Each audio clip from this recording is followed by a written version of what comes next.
Hello everyone, welcome back. It's Empyrion Galactic Survival episode 69. I'm Ignis and today we are continuing, as always, with our build of the assault hover vessel Manta. Today we're going to be looking at a number of different areas, kind of working away at things. You can see this little ramp that I built and how it's not a perfectly straight line, it kind of slopes and curves upward. This is what I was talking about previously with the two new really skinny slope blocks, how they don't make a perfect sloped line. Not that there's necessarily anything wrong with that, but it's good to know so that when we're building and, expecting things to be a certain way, we know what we're getting ourselves into. A viewer pointed out very wisely that having a one block wide opening, and we've mentioned this before with previous designs, having a one block wide opening can be problematic getting through if the ship isn't perfectly level. If it's kind of tilted to the side a little bit, you won't be able to get through, and that's kind of a problem, especially now that the hover vessels are supposed to follow the contour of the landscape. Previously they were kind of self-leveling. As long as the entire vessel was elevated, you could assume within reason that you would be able to get through a one block wide opening because the ship itself would be level. We can't do that anymore because of the new hover rules, so we'll just make it wider. That's not a big deal.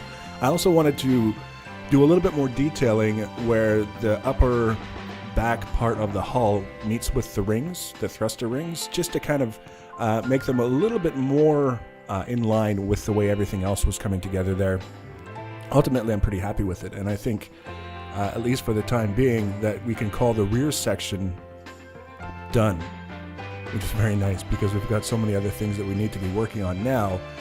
The next part that we're going to be working on is primarily the top and the sides of the vessel, specifically getting ourselves sort of roughed in for some of the details that we have in mind. Now, I've kind of set aside any kind of descriptions or promises or anything like that regarding what I have in mind for the vessel up until now because it was just too far away. We try and talk about what we're going to do, and it's 6 episodes in the past.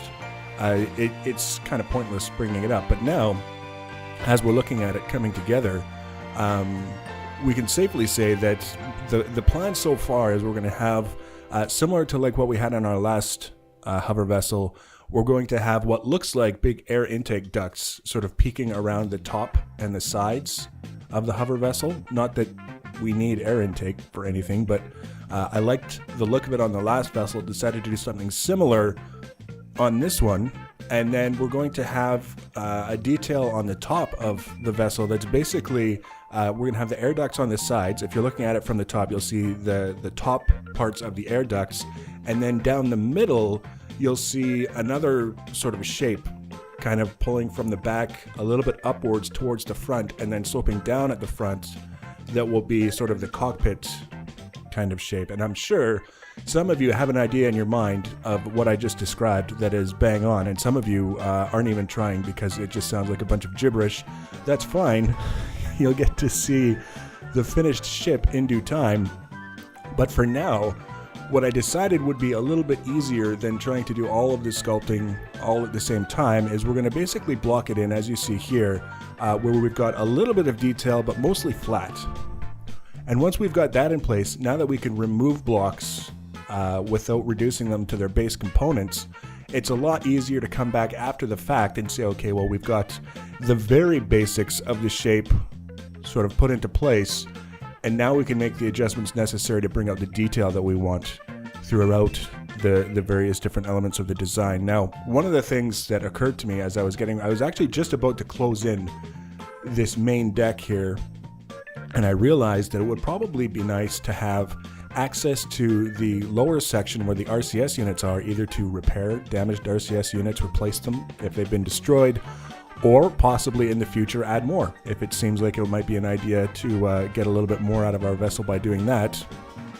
Additionally, having easy access to that under area where we can place more RCS units gives us a little bit of leeway when it comes to experimenting. We can add a few more, see how that works, take a few away, see how that works, fine-tune it a little bit in the future if we want to, and not have to worry about digging up sections of the hull to do it. So the first thing that I had to do was kind of close in the rest of these tubes so that I'm basically giving myself a certain amount of space to add more fuel tanks and or generators before I run out of space in the tubes with the size that I'm giving myself now. And then from there, that gives me an idea of where I can start doing the detailing that will allow us to get down into the below decks areas for access to the RCS. So there was, we're a little bit all over today. We're in the back, we're in the top, we're in the sides, we're in the interior, we're in the below decks area, we're doing all these different things. And that's pretty normal for me when I build, is I'll kind of work on a section and then I'll get an idea in that area of something else that I want to work on. And before I know it, I've done a whole bunch of different things, but not necessarily focused on any one thing long enough to show any tangible results. It just works out that way. And you can see kind of pulling it apart. And the thing is, not really going to worry too much about having a door there. We're not going to worry too much about having it closed off from the rest of the ship. We're not going to worry too much about being able to actually get down underneath and walk around. The below decks area is only 2 blocks high. If we wanted to walk around, it would have to be 3 blocks high. It just seems to me like kind of overkill to focus too much on that. However, I do reserve the right to change my mind for the next episode or some episode in the future, depending on how that main deck goes into place. It could be that having it step up 1 block for the main deck so that we have enough room to walk around underneath would be just what the doctor ordered to get what we want out of the appearance of the main deck as well. But for now, I'm looking for just a simple opening with a staircase leading down that gives us close access to where the RCS units currently are so that we can add, repair, or remove as is required by whatever situation we happen to be in. And that's about it. That's kind of the goal with this opening that we're doing. Realistically speaking, what I found as I was working on this section is that not only was it kind of practical, but probably going to be rarely used. We can say we're going to do this to get down to the RCS, but how many times are we actually going to be worried about what's going on with the RCS? Probably not that often, but it adds a little bit of visual interest to the deck instead of just a big flat area with a cockpit and a cockpit.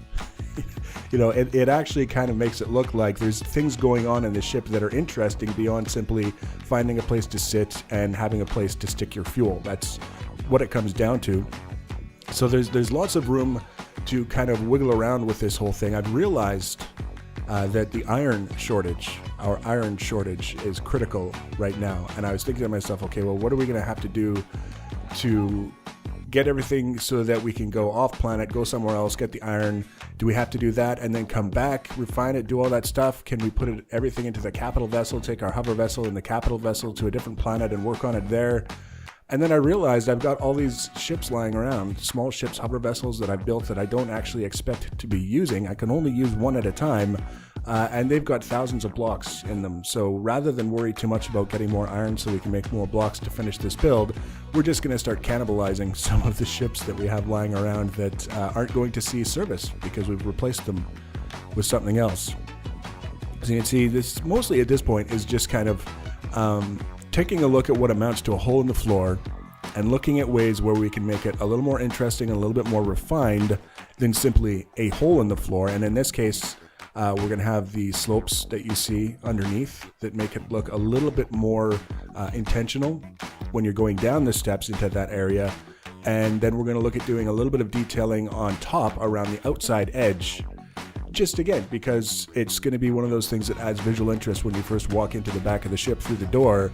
There's going to be all kinds of stuff going on inside that isn't limited to just the bare bones of this kind of thing. I don't know necessarily if we're going to do a lot of cosmetic additions like the different displays and stuff that you can add.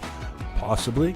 I won't rule it out, but I still like to do things on a structural level that are kind of interesting. This specific detail I wanted to point out, however, with the stairs. The way the stairs go together, there's not actually a way to do a staircase that's 3 steps high or 3 blocks high with just the staircase. You need a block for the top row and the middle row to stick to, or at the very least for the middle row to stick to, so that you can place it. And you can see here this is one of the new blocks. This is the beam. It's a little bit misleading based on how it looks in the block picker. But it's just this little stick that you can use, and you stick it to the bottom side of these guys here, and then you've got the front side that you can stick the middle row to, And then the bottom row obviously can stick to the blocks on the floor. You don't need to use the beam there. But it allows you to make the staircases without having some sort of big bulky block in that middle row to stick the middle row of stairs to that always looks ugly. You can use the beam and it's just a little stick thing, and it works out really, really well for our purposes. So the next episode, we're going to finish the detailing around these guys, and then we're going to continue the build process for getting the top and the sides roughed in. It's a bit of a rocky transition getting the sides of the air vents roughed in, but we'll get there, and then we'll continue on, and we'll start looking at some of the details and some of the things that are going to be necessary to get this ship finished into service so that we can get to work on our mining vessel. If you want to be notified about the next and future episodes, as always, the easiest way to do that is to subscribe to my channel or follow me on social media. Links for social media are always in the information section below the video. Feel free to leave your comments and feedback. Thanks for watching, guys, and take care.